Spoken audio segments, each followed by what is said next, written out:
Shifting educational models from brick and mortar to learning at home. My name is Susie Rare, and I am your presenter today. I'm the Executive Director of Special Strides. I'm a physical therapist, and I'm an educator. Those are my passions, and I cannot wait to share them with you today.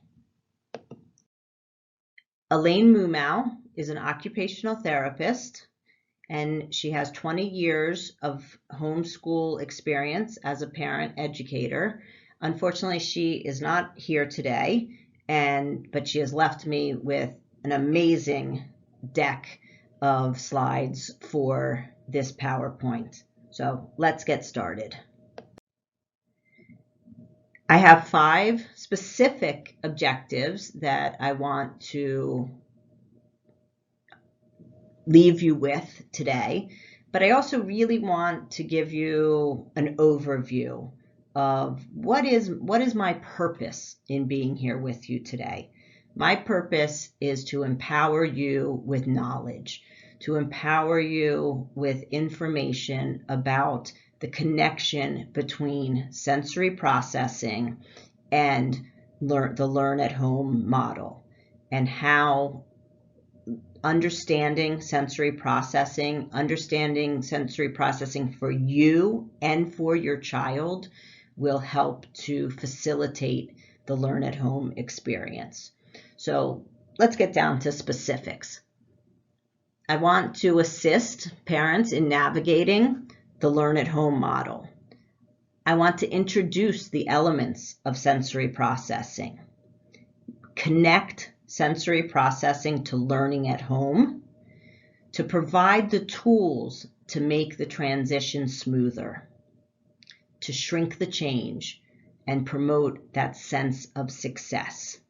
I've used the term learn at home a couple times in these objectives, and it's a real critical element because we do have to make that paradigm shift.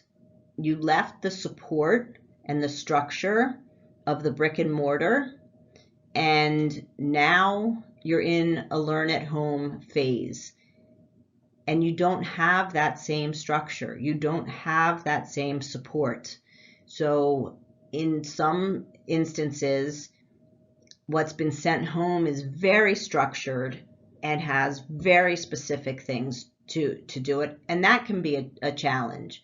And for other people, it's a much more ambiguous situation where the school hasn't sent home a lot of information and you're kind of winging it and just not sure. So let's go explore.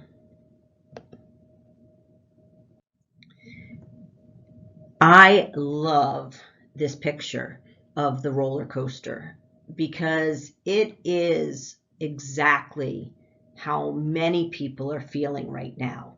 The ups, the downs, the upside downs. You know, I just hope that everybody has a really good seatbelt to keep them safe and secure.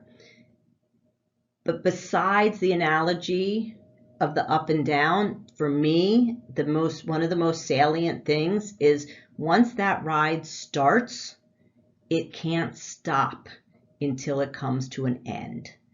And that in and of itself is very much like what we're experiencing right now.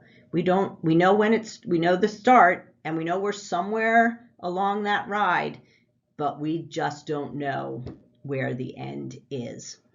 When I look at the faces of the two individuals, it just continues that analogy. The woman in green, she thinks that this is just a thrill, and she's enjoying the ups and downs of that roller coaster. The woman in the pink, it is scary as can be. She's terrified, and the woman in the green is trying to give her some comfort, give her some connection, give her that confidence that, you know what, she's going to get to the end of the ride and she's most likely going to say, wow, I did it. Hey, let's go again. You never know, but she's there for her. And I think that this is what many of us are feeling right now. But I'm going to empower everybody with knowledge. Everybody processes sensory information. That means that everybody takes information in from the outside and they process it. And some people process it very efficiently and effectively, that there's barely a little bump on their radar that day. Other people are very inefficient in their processing, and therefore they experience the ups and downs, huge variations. And everybody needs something to get their sensory processing kicking, get it going. So some people might take a shower to get them started in the morning. Others might have a cup of coffee. Others might go for a run. You don't know. And what might be alerting in the morning might be calming in the afternoon. Or what might be alerting for Johnny might be calming for little Sarah. You don't know. So it's really important to be able to self-identify, or to be able to read the situation and really kind of know what would be best. But we all do it. We all use tricks, per se, to calm and activate our sensory systems. So what is the sensory system? Well, let's explore our senses, because we have to know what our senses are before we know what to process. We have the 5 senses, right? The sense of smell, the sense of touch, taste, vision, hearing. Most of us are very familiar with those senses. And those are our primary senses. And then we have 2 others, which are more of integrated senses, and we call those our movement senses, the vestibular system and the proprioceptive system. Proprioception literally tells us where we exist in space. Physically, where do we exist? And of course, once we get that physical notion, we can also get that emotional context of where do we exist. So that child who is bumping into a wall or is knocking into people, they're not being bad. They're just trying to figure out where are their boundaries? Where are they stable? Where do they know exactly where they are? And it can be a little unsettling if you don't truly know where you exist in space. So finding that spot. And also our proprioception, when people talk about doing hard work, really pushing things, pushing our hands together sometimes, or pushing walls, that once again reinforces that deep pressure and that sense of where we are. Our vestibular system really runs the roost. It controls all aspects of what we do, and it's our balance center. And so it really integrates all the information from the other senses and pulls it together so that we can understand where we are. And that's also why vestibular activities are the go-tos when we're thinking frequently about alerting or calming actions. The sensory system is very much a simple, kind of the simplest computer you can think of. Information goes in, something processes all of that information, meaning that it sorts it, it catalogs it, it creates order for it, and then it spits out an output on the other side, right? And that information that comes in, it might be totally random, and it's the job of that box, that black box, to make the organization happen. And sometimes it might be a very simple calculation, and other times it might be extremely complex to figure out what the right way to order the information is for the output.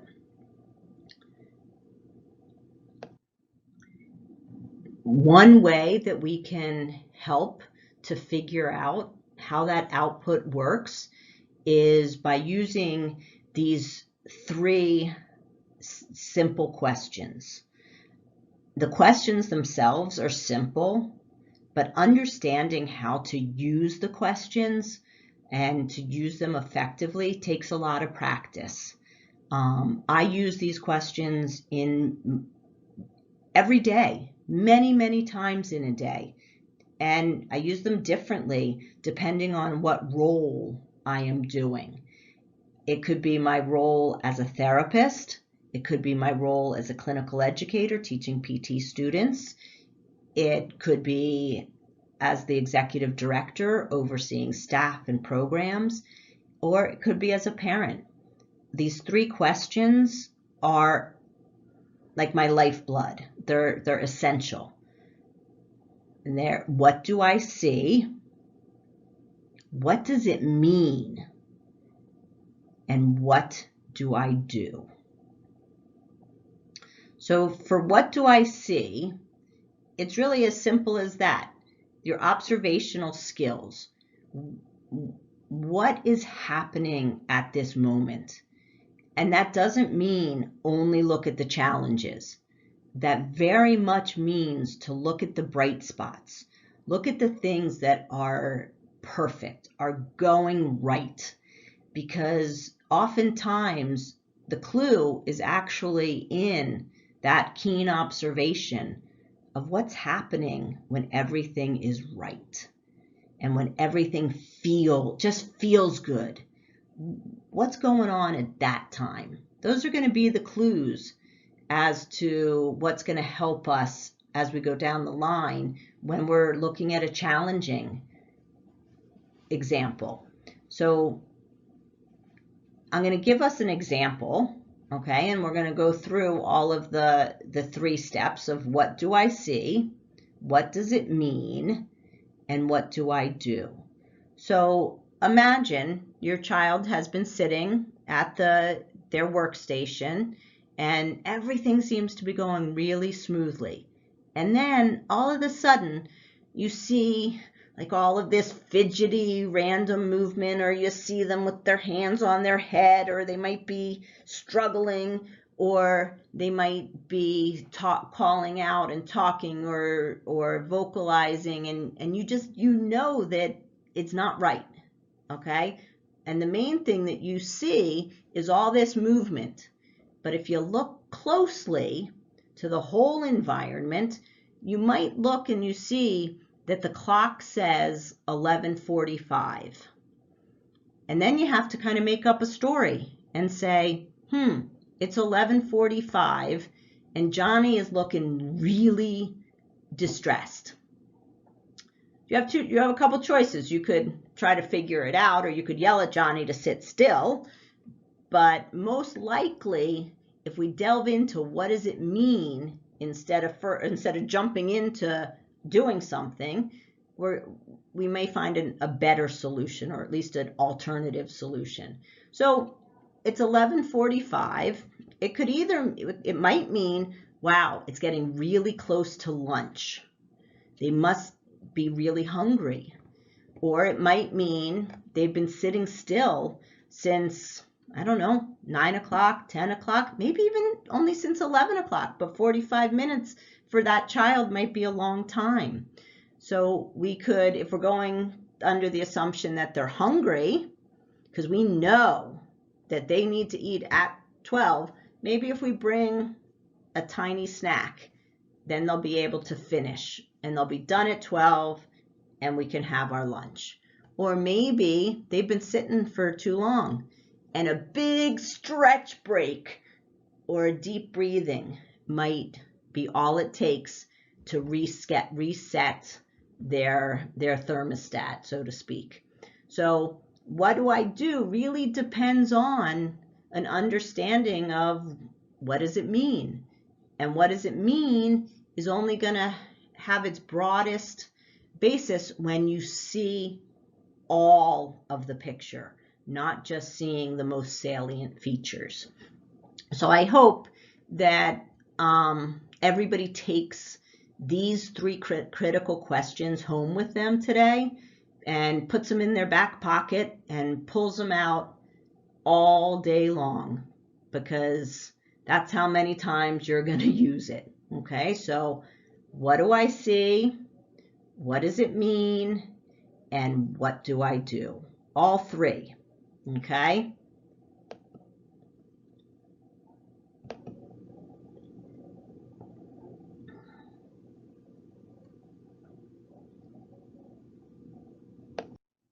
So sensory processing terminology is really a big part of that understanding, so that everybody's talking the same language. Sensory processing in general is the first step.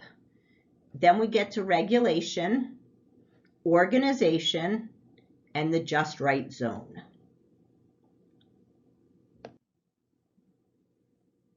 This picture, which I label as sensory processing, to me, I could write a whole story about it, because it has all the elements of sensory processing. And I think that many of you will recognize the elements that I'm going to talk about.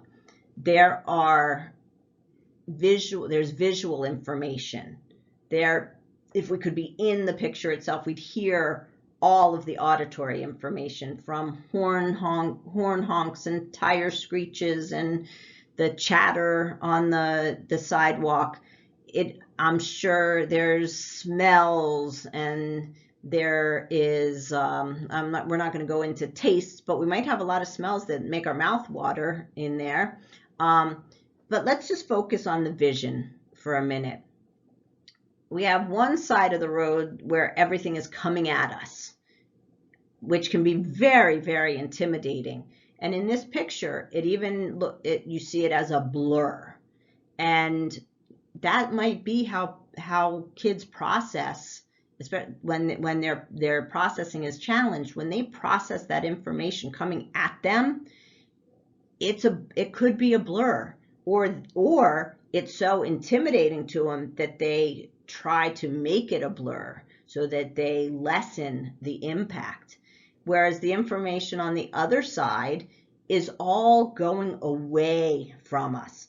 Things that move away from us are so much less scary and intimidating that actually on that side of the street we can make out the people, and we can make out that cars are merging, and we can really see more of the elements, whereas the oncoming traffic is just so intimidating. So we don't know always what is on the screen in front of our child when they're doing schoolwork, or when even they're watching a video, whether it's for fun or whether it's for school. It's really important to understand the context of that vision, because this is step one. What are we doing with the information that comes in?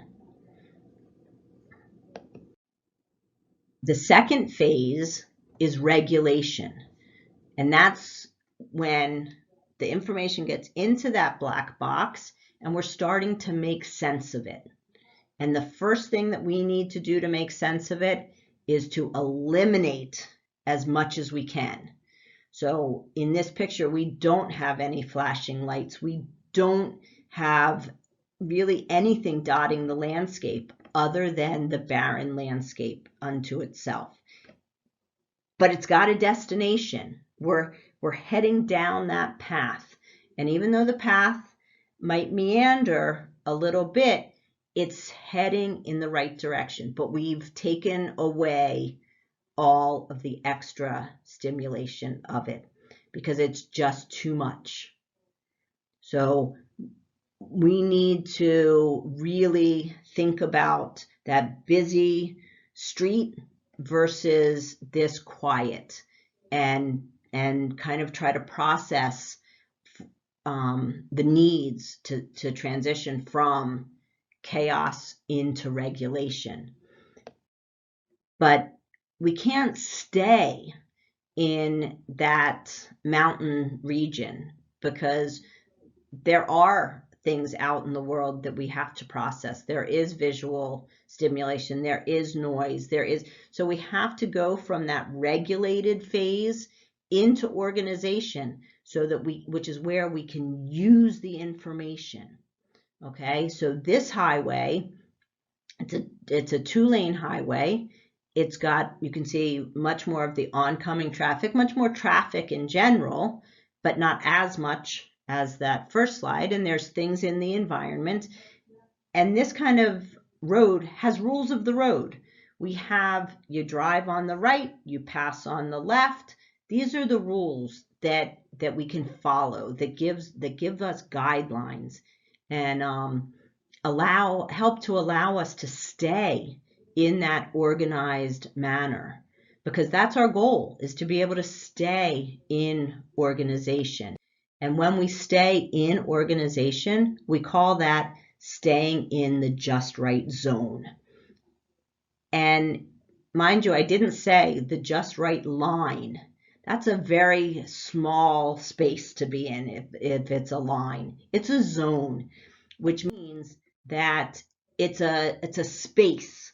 We don't expect people to stay in just one line. We expect people to stay in a space, okay? And there's going to be space above and there's going to be space below, but there's a lot of space in between, which means there's a lot of wiggle room. And as we start to bring ourselves into the just right zone, we might touch the top and the bottom a lot more frequently. And as we regulate longer and longer, it gets closer and closer to that straight line. So if you were looking at this picture, it's almost like the first 2/3 reflect regulation, and the last third reflects organization. And at times it touches that almost too high or almost too low.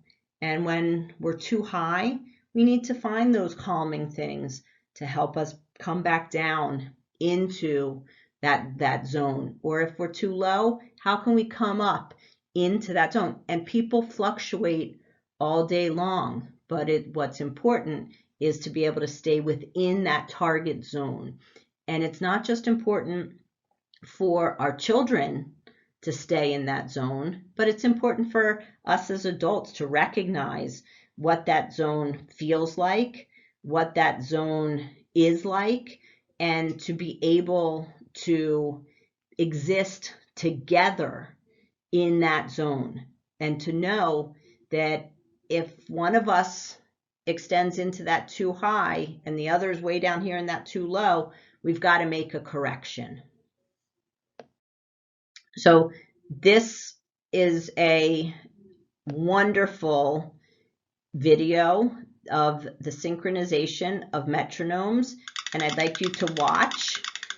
So all of the metronomes right now are out of sync.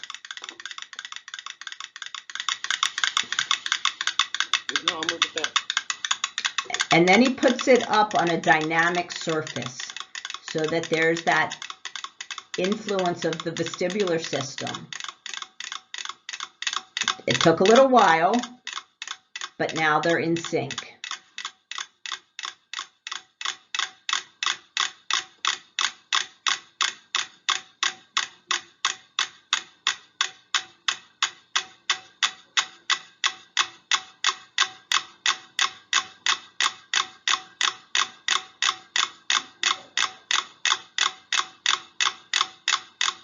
And you can see all those little fine adjustments that are happening in the cans, which is giving just enough motion to maintain that synchronicity.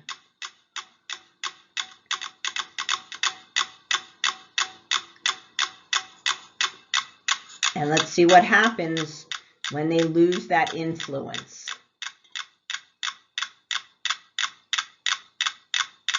They start to go off. They're not quite as synchronized anymore. But we know that we can get that synchronization back just by putting them back on the can. And that's what's critical, is getting that synchronization back.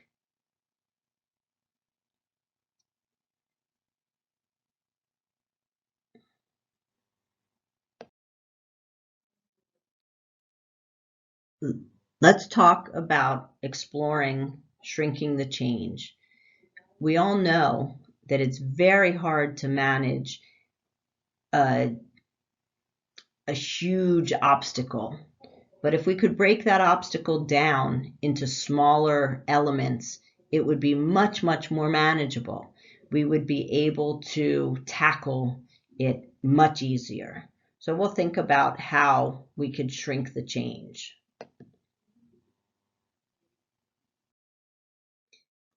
The first thing that we have to do is relax. Think positively. We've got this. Be kind, be calm, be grateful for every moment, and we can do it. I know we can. Right? I'm giving the thumbs up. She's confident. When I think of a pearl, I think of two things.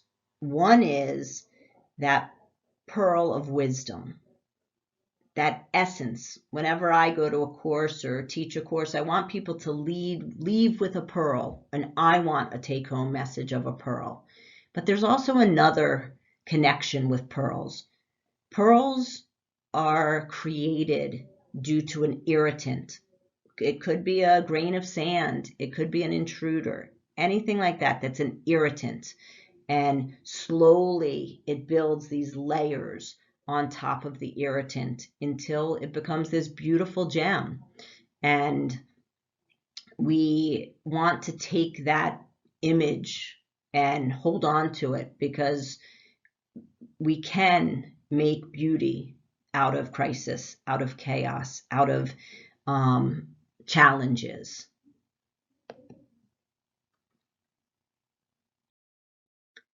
Do any of these pictures look familiar to you? The child that just can't stay awake, the pulling their hair out. I'm sure that many of us have experienced one or more of these images.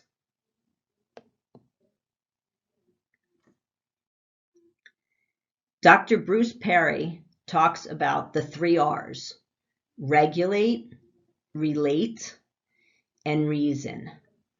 And I really like his 3 R's and they really resonate with me. Because as we talked about earlier, regulation is really the first step in making order out of the information that comes into you.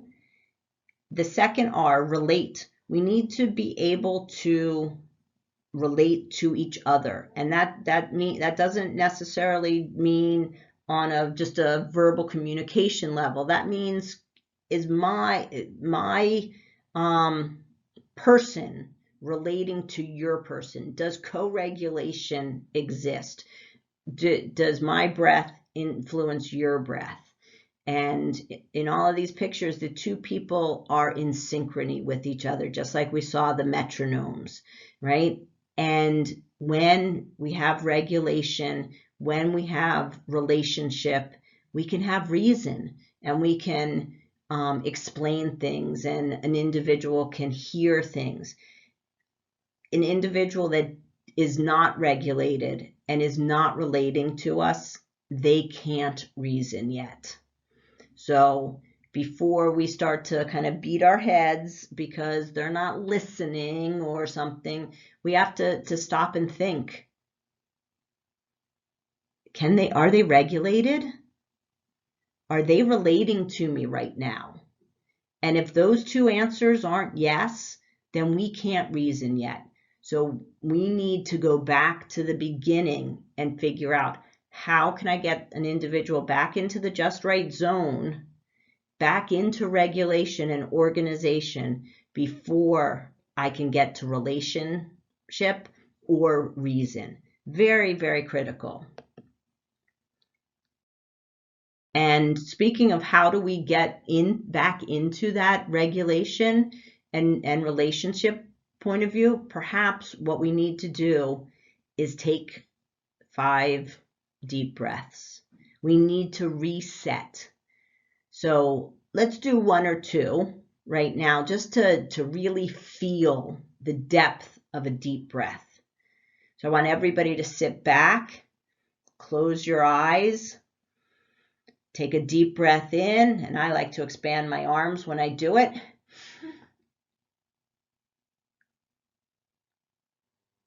And let the air flow out.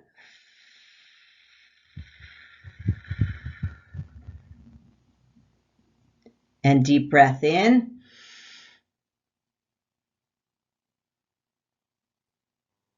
And out.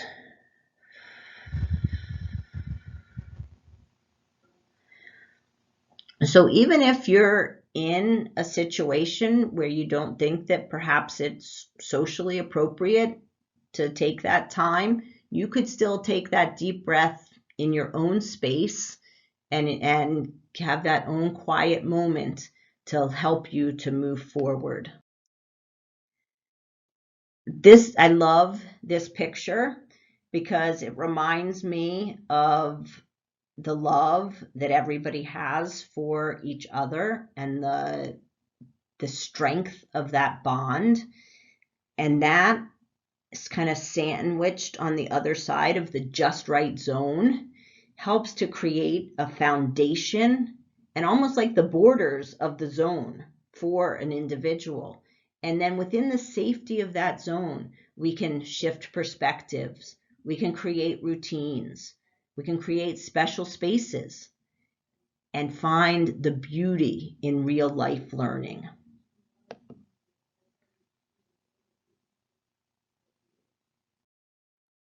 Shifting perspectives. Wow, what a challenge that is sometimes. You know, we've had a huge shift right now from the brick and mortar school to a virtual school. But yet it's not all the way into the homeschool situation where there's a lot more control that you exert because it's your own. Right now we're caught in this like limbo, this middle ground. And we have to think about our relationships with those tasks. And I love the picture of the young lady stomping in the puddle because perspective is everything with it. If she was in her, best dress and fancy shoes, then it would be like almost like the end of the world that she's, stomping in the puddle. But here she's in her rain boots and she's, in her jeans, and she can stomp away and have fun and have that freedom of experiencing all of that water, just and the sound of it, the senses of it, and it's all okay because she's set up for doing that. We might need to let go of our lists, and think about how sometimes we just have to laugh. It's the best answer.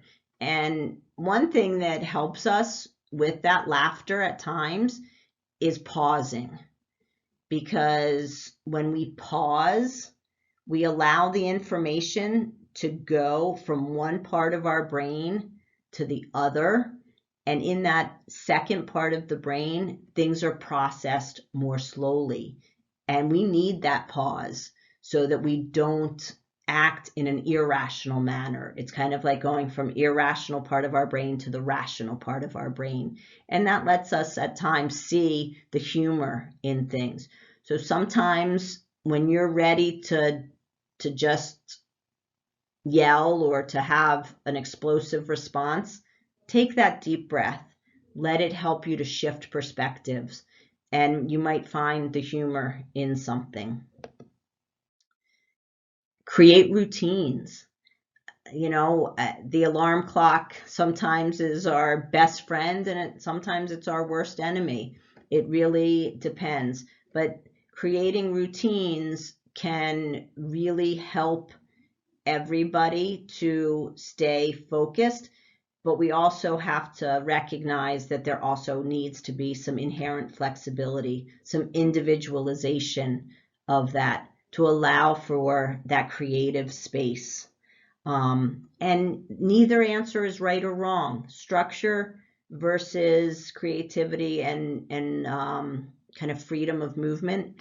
It's what works best for you and your family and your child. And what works best on Monday morning might not be what works best on Tuesday afternoon. You have to revert back to those questions. What do I see? What does it mean? And what am I going to do?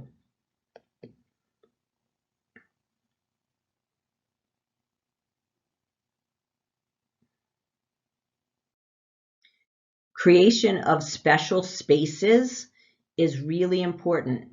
Everybody needs their space, and everybody needs to know that that space is just for themselves.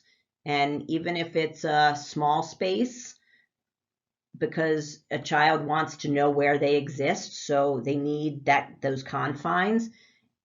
And it doesn't always have to be a desk and chair. Some great work can happen on our bellies because we get all of that proprioception into our shoulders and that deep pressure. And it's a wonderful position for strengthening as well as schoolwork. And we can block out so much because we've limited our scope of vision to a smaller space. And you never know what happens when you're teaching a friend, even if it's a furry friend.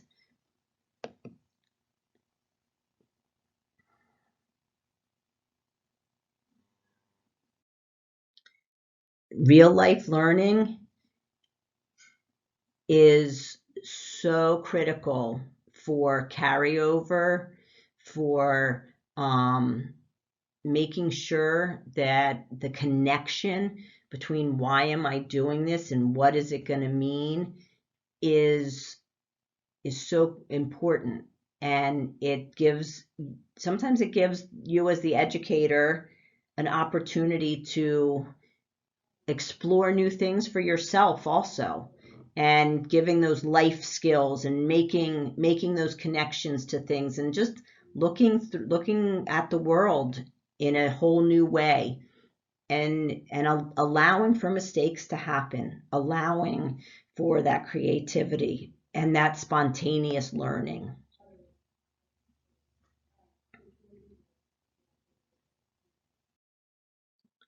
Education is everywhere. One of the parents that I spoke to was saying to me, "Oh, I got so frustrated. I had to give everybody a chore list," like thinking that in exasperation. And I'm thinking, wow, what a great idea. You know, everybody could use a chore. It shouldn't be that you're at the end of your rope and now you've given out the chore, as opposed to, wow, everybody can contribute. And you know what? Laundry, what a great way to work on strength, because that laundry basket gets heavier and heavier as you go. And then you might have to sort it. You could sort it by colors, you could sort it by pants versus shirt. What a wonderful learning opportunity. So there's learning everywhere, and education happens everywhere, and being part of a family unit happens. So allowing for those chores or allowing for that experiential part is very, very critical.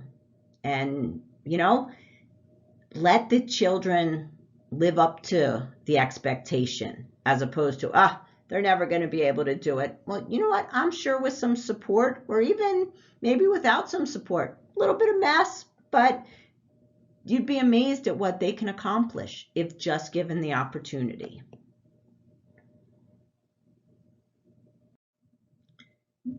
Meaningful activities are everywhere.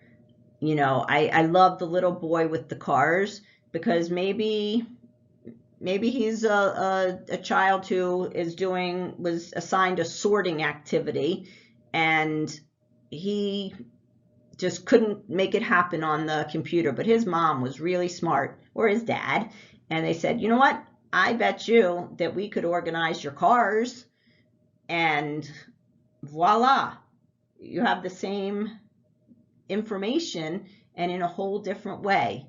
Or Elaine was actually telling me about her friend whose son was supposed to draw pictures about a house, and he was getting very frustrated because he didn't feel like he could draw. And so she gave him a bunch of magazines and glue and a piece of paper, and he cut out pictures of an amazing house. And what a great spontaneous redirect from that parent. The goal of the task was accomplished with a whole lot less frustration.